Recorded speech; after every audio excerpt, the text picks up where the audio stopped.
Hi, welcome to my YouTube channel.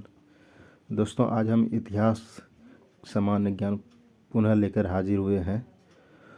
तो चलिए देखते हैं। पहला क्वेश्चन, किस राज्य में हड़प्पा सभ्यता के अवशेष नहीं मिले हैं? तो इसका राइट आंसर होगा तमिलनाडु। किस राज्य में अवशेष नहीं मिले हैं? तमिलनाडु में। दूसरा क्वेश्चन, आमरी नामक सैंधव स्थल किस नदी के किनारे स्थित है? इसका राइट आंसर होगा सिंधु नदी के किनारे। तीसरा क्वेश्चन, सूती कपड़ों में लिपटा हुआ एक उस्तरा कहाँ से मिला है? सूती कपड़ों में लिपटा हुआ एक उस्तरा कहाँ से मिला है? कहाँ से मिला है दोस्तों? ये कालीबंगा से मिला है। आगे देखेंगे, किसने कहा कि मोहनजोदड़ो का शासन राजतंत्रात्मक न होकर जनतंत्रात्मक था? किसने कहा था? हंटर ने। किसने कहा था? हंटर ने। और आगे देखेंगे, संभवतः चांदी का सर्वप्रथम प्रयोग किस सभ्यता के लोगों के द्वारा किया गया था? किस सभ्यता के लोगों द्वारा किया था? हड़प्पा सभ्यता के लोगों के द्वारा किया गया था। आगे देखेंगे, किस सैंधव शहर में दुर्ग का प्रमाण नहीं मिला है? कहाँ नहीं मिला है दोस्तों? चनहुद्रो में नहीं मिला है। आगे देखें, सिंधु घाटी सभ्यता के शहरों की गलतियाँ क्या थी? सिंधु घाटी सभ्यता के शहरों की गलियाँ थी, कैसी थी? कैसी थी? चौड़ी और सीधी। कैसी थी? चौड़ी और सीधी। आगे चलेंगे, चंद्रगुप्त मौर्य कब पैदा हुआ था? कब हुआ था पैदा दोस्तों? 340 ईस्वी पूर्व में? नहीं। 563 ईस्वी पूर्व में? नहीं। 889 ईस्वी पूर्व में? नहीं। डी 99 ईस्वी पूर्व में? नहीं। नहीं दोस्तों, इसमें ए नंबर होगा। 340 ईस्वी पूर्व में चंद्रगुप्त मौर्य का पैदा हुआ था। 340 ईस्वी पूर्व में। आगे देखें, कौटिल्य की शिक्षा दीक्षा कहाँ हुई थी? कौटिल्य की शिक्षा दीक्षा कहाँ हुई थी? कहाँ हुई थी? तक्षशिला में। आगे देखेंगे, मौर्य वंश में कलिंग युद्ध किस वर्ष हुआ था? मौर्य वंश में कलिंग युद्ध किस वर्ष में हुआ था? 261 ईस्वी पूर्व में, ईसा पूर्व में। आगे देखेंगे दोस्तों, वीडियो अच्छा लगे तो लाइक ज़रूर कीजिएगा, ताकि और वीडियोस जो कि लाता रहूँगा मैं। आगे देखेंगे, अशोक ने पूरे देश में बौद्ध धर्म का प्रसार कैसे किया था? कैसे किया था? धर्म मात्रों को भेजकर। कैसे किया था? धर्म महामात्रों को भेजकर। आगे देखेंगे, मेगास्थनीज के अनुसार चंद्रगुप्त मौर्य के शासनकाल के दौरान समाज कितनी जातियों में विभाजित था? क्या होगा इसका राइट आंसर? 7 भागों में विभाजित था। आगे देखेंगे, सारनाथ में एक स्तंभ के शीर्ष पर रखे गए सिंह, जिसे हम अपने नोटों पर देखते हैं, मूल रूप से किस सामग्री पर उकेरे गए थे? किस सामग्री पर उकेरे गए थे? पत्थर पर। दोस्तों, उसमें पत्थर का जो है कि बहुत यूज करता था, इसलिए अधिकांश चीज़ जो है पत्थर का ही इस्तेमाल किया करता था। आगे देखेंगे, शहबाजगढ़ी पाकिस्तान के किस राज्य में अवस्थित है? शहबाजगढ़ी पाकिस्तान के किस राज्य में अवस्थित है? इसका राइट आंसर 1 हो जाएगा, सीमांत प्रांत में। आगे देखेंगे, पुनर्जागरण की चारित्रिक विशेषता पहचाने। इसका राइट आंसर क्या हो जाएगा? महानवतावाद। आगे देखेंगे, निम्नलिखित में से कौन सा वेनिस की सरकार का सबसे अच्छा वर्णन करता है? इसका राइट आंसर क्या होगा? कुलीन तंत्र। क्या होगा? कुलीन तंत्र।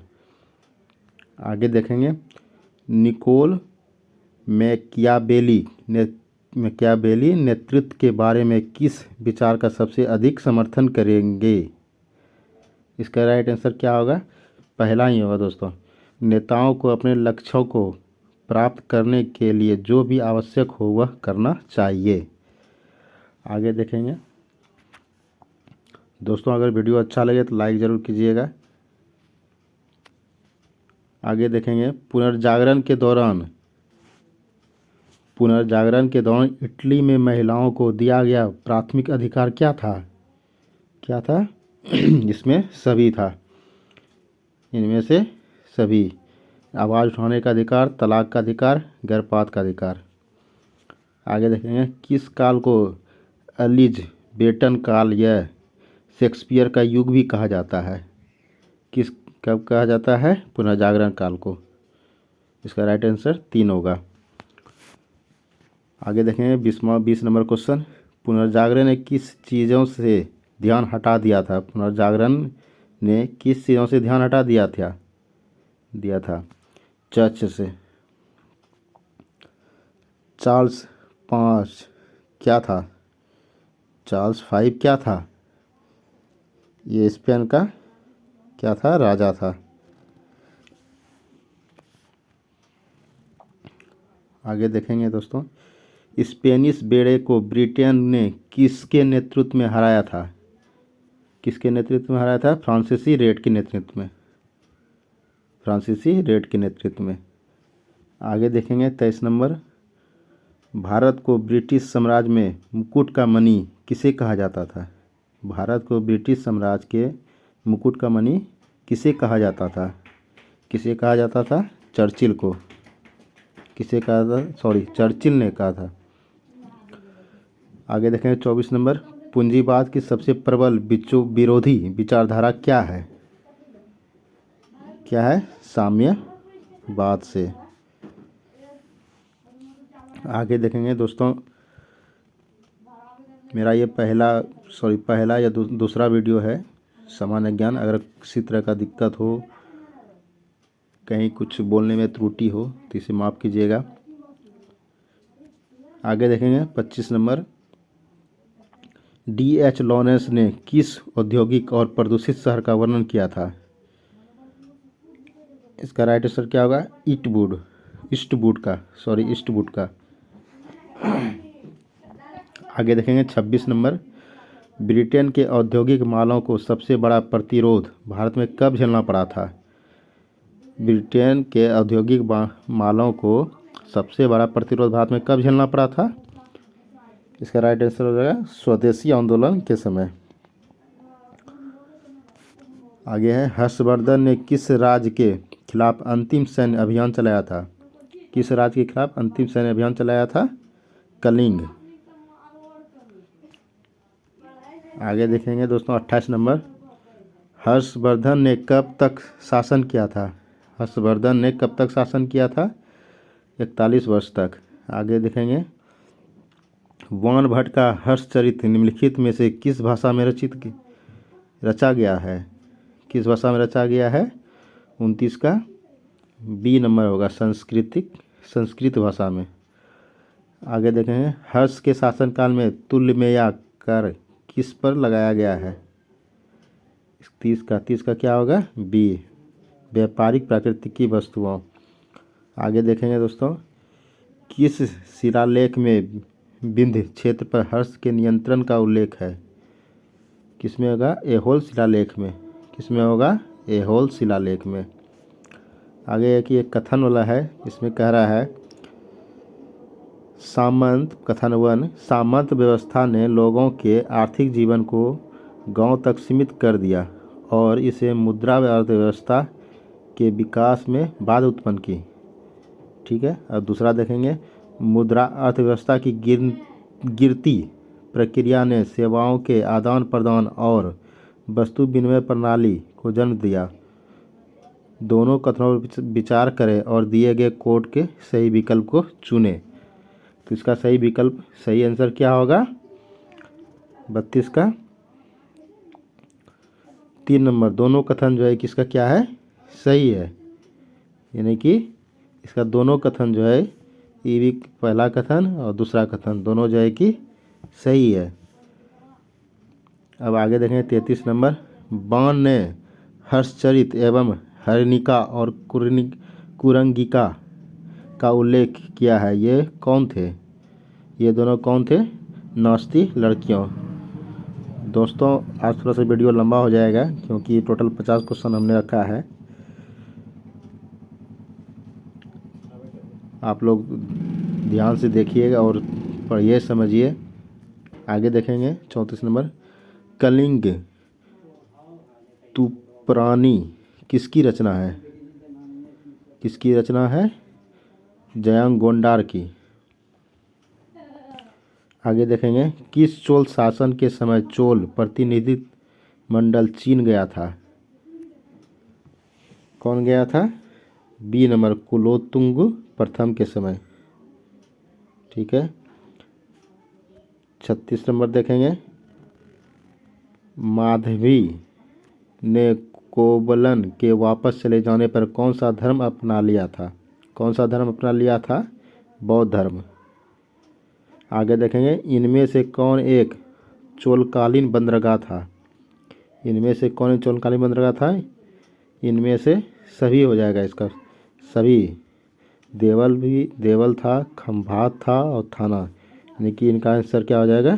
सभी। आगे देखेंगे, चोलकालीन ग्रामों के समूह को क्या कहा जाता था? चोलकालीन ग्रामों के समूह को क्या कहा जाता था? कुर्रम। क्या कहा जाता था? कुर्रम। आगे देखेंगे, चोलों के दक्षिण में कौन सी राजनीतिक शक्ति थी? चोलों के दक्षिण में कौन सी राजनीतिक शक्ति थी? कौन सी थी? पांड्य।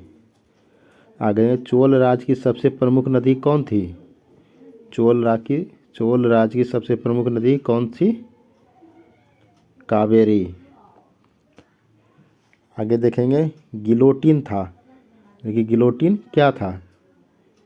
गिलोटिन था, इसका आंसर हो जाएगा पहला, एक उपकरण जिनमें 2 डंडे और एक ब्लेड होता है, जिसके द्वारा एक व्यक्ति का सिर काट दिया जाता था। आखिर देखेंगे दोस्तों, चैनल को लाइक और सब्सक्राइब जरूर कर दीजिएगा ताकि फिर से मैं दोबारा आपके लिए एक नया जो है कि क्वेश्चन लेके आऊँगा। आगे देखेंगे 42 नंबर, प्राकृतिक दशा में लौटो किस प्रमुख विचारक का नारा था? किसका था? रूसो का। फ्रांसीसी क्रांति का स्वरूप क्या था? फ्रांसीसी क्रांति का स्वरूप क्या था? हिंसात्मक। 18वीं सदी में फ्रांस में किसानों से कौन से कार्य नहीं कराया जाता था? 18वीं सदी में फ्रांस में किसानों से कौन से कार्य नहीं कराया जाता था? कौन से कार्य नहीं कराया जाता? स्कूली शिक्षा के रूप में सेवा करना, ये कार्य नहीं कराया जाता था। आगे देखेंगे दोस्तों, फ्रांस की राजनीतिक निकाय क्या थी? फ्रांस की राजनीतिक निकाय क्या थी? State journal. State journal. निम्नलिखित में से कौन सा निर्णय सम्मेलन द्वारा लिया गया था? इसका हो जाएगा टी नंबर, फ्रांस को एक गणतंत्र घोषित कर दिया था। फ्रांस को एक गणतंत्र घोषित कर दिया था। सॉरी दोस्तों, थोड़ा सा बोलने में स्पेलिंग मिस्टेक हो जाता है, इसलिए माफ़ कीजिएगा। वर्साई की संधि के द्वारा फ्रांस ने जर्मनी से कौन सा हिस्सा छीन लिया था? कौन सा हिस्सा छीन लिया था? पहला हो जाएगा इसका अल्सेस और लॉरेंस प्रांत। आगे देखेंगे, एफ.डी. रूजवेल्ट किस पार्टी से थे? एच.बी. रूजवेल्ट किस पार्टी से थे? डेमोक्रेटिक पार्टी से। 49 देखेंगे, वैश्विक मंदी के बाद ब्रिटेन में किस नीति को मजबूती मिली थी? किस नीति को मजबूती मिली थी? तुष्टीकरण की नीति। और आज का आखिरी प्रश्न, इसका आंसर दोस्तों थोड़ा नीचे चला गया है, देख लेंगे। चीन किस देश के प्रति तुष्टीकरण की नीति का शिकार बना था? इसका राइट आंसर हो जाएगा ये जापान। तो दोस्तों वीडियो अच्छा लगा तो लाइक और सब्सक्राइब ज़रूर करेंगे। धन्यवाद।